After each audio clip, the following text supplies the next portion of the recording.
Hello and thank you for being here, and welcome to My Wife is VMC. I'm DMV and you're watching Husbando Homebrew, a show where we take pop culture to pen and paper. So what have we got here today? We'll be looking over at Bleach's bespectacled spirit archer, Ishida Uryu, as we explore the tools and abilities he gained from his clan of Hollow Hunters through a Ranger subclass and a few magic items. Let's go! The Ranger conclave we'll be looking at is the Spirit Huntsman. Instead of naming it as Quincy, I wanted to make it slightly more setting agnostic, by giving it a name that matches 5e's naming conventions for Ranger conclaves. The core theme of this subclass is the manipulation of spirit particles for the purposes of hunting your quarry, the Hollows. I also highly recommend the optional features from Tasha's, since the Quincy aren't known for their attunement to nature. It has 3 subclass features when you get this at 3rd level, starting with a list of Spirit Huntsman spells. At 3rd level, you get Detect Good and Evil. This is something the Quincy are particularly adept at, and while it overlaps with a few abilities of the spirit-sensitive race from last time, this spell emphasizes your character's training in the clan's arts. Next is a core feature called Spirit Armament. This one lets you conjure either an arrow, a bow, or both. They are magical weapons made of your setting's equivalent to spirit particles. Now, what makes this one a core feature is that it allows you to invest more in wisdom without sacrificing your effectiveness in combat. Note how you don't have to create both a bow and arrow, which means you can use any cool magic item your DM gives you without having to sacrifice your entire subclass.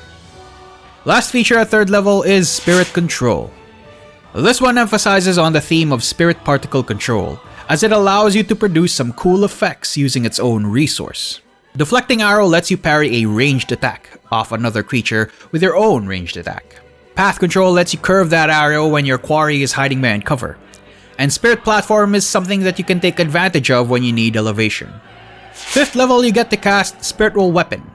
I don't think floating autonomous weapon is something Uryu actually did, but I found it to be appropriate to the theme and it helps even out the damage output of the subclass compared to the other Ranger conclaves. At 7th level, you get Spirit Puppetry. Remember that cool thing Uryu did when he used threads of spirit particles to move his damaged arm? Yeah, that one. Note however that this merely suppresses the condition rather than remove it. When you reach higher levels, you can suppress paralysis and even possession. 9th level, you learn Conjure Barrage. This lets you do that cool arrow rain thing that Quincy's tend to do when their target is trying to run. 11th level is when you're hitting the bigger threat, so you gotta up your game a bit with Expert Spirit Control. Arrow Redirection lets you use a reaction to turn a miss into a potential hit. Spirit Charged Arrow is a damage boost for one attack by 1d8 and goes up to 2d8 at 15th level. Spirit Riding is a mobility feature that gives you a small speed boost and defensive maneuver against opportunity attacks. At 15th level, this becomes an expendable teleport that you can use during your turn. 13th level, you learn Freedom of Movement, which is a stronger emphasis on Spirit Puppetry from 7th level. Let's skip the subclass capstone and look at the spell you get at 17th level first. The last spell you get from this subclass is the Conjure Volley spell. This most definitely fits the imagery of a Quincy raining down arrows upon a hollow. And finally, dialing it back to 15th level, you get the subclass capstone, Spirit Vein. This advanced Quincy technique allows spirit particles to flow directly into your veins. As an action, you enter this flow state and choose between the offensive-oriented arterial flow or the defense-oriented venous flow. Arterial ignores resistances or immunities, while venous lets you reduce damage and potentially gain temporary HP in the process. Now that you've gotten a good idea on the themes and features of the Spirit Huntsman, let's take a look at the class-specific tools that you can use. Note that all the following magic items require attunement by a Spirit Huntsman. Quincy Cross is a druidic focus that grants a bonus to attacks and damage rolls you make using a spirit armament. Seal Schneider, oh boy, look at that length. This lets you use it as a sword, an arrow, or a bomb. And no, this is not a Revengeance reference. Maybe. Sanray Glove, though, is the artifact of the Quincy. This is the one that Uryu had to bring with him when he went to Soul Society the first time, and the one that got him a massive W against a Bankai level captain. I tried to make this as close to the source material as I could, starting with a unique attunement process involving 7 days of intense non-stop training. When successful, the gauntlet gives 3 benefits, one of which is a one-time use. First is it increases your wisdom to 22, which helps with most of your ranger and spirit huntsman features.